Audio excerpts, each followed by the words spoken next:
When I look at the training we have received these past 4 years, I still cannot believe that we have this training here in Yaoundé.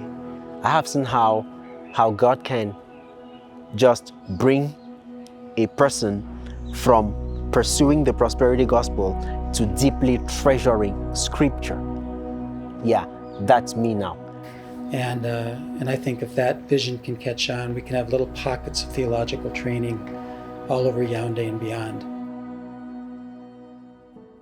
If you love the glory of God, you're going to want to see His ultimate purpose achieved, which is to be worshiped and enjoyed by people from every tribe and tongue and nation. And in very different ways, God gripped my heart in October of 1980, and God gripped Pastor John's heart decisively when he preached on it in 1980 in November.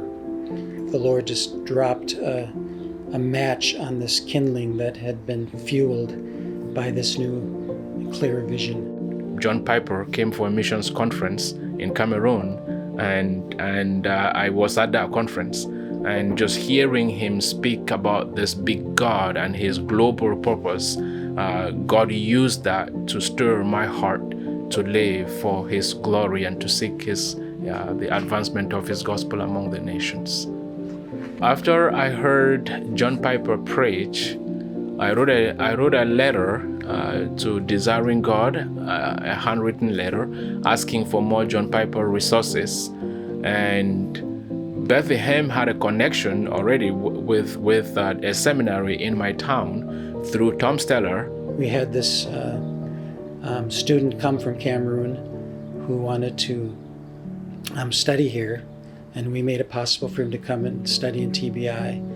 And he lived in my home, really became part of my family. We would get together, have meals with our family, and we'd pray together and just talk together. And I heard his vision emerging. He felt God's call that he was supposed to go back to Cameroon and to start a school that was like TBI, that was so positive for him, and then also to plant a church that will plant churches, Cameroon is very rich with churches. You like in our neighborhood, you have several churches with different names, but most of them are prosperity gospel preaching churches that are not centered on Jesus. They are centered on a particular person. Jesus' name is used as a means to get other things, not as the treasure that we should be seeking. You cannot overemphasize the importance of training people both in the church and in the school.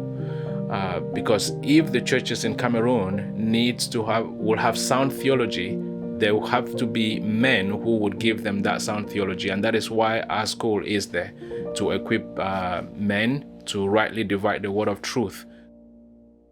Even though it's difficult, the things I was learning were transforming me in ways that were beyond my imagination. So the difficulty did not push me to think of leaving. The difficulty rather pushed me to work harder, because I saw how I was growing.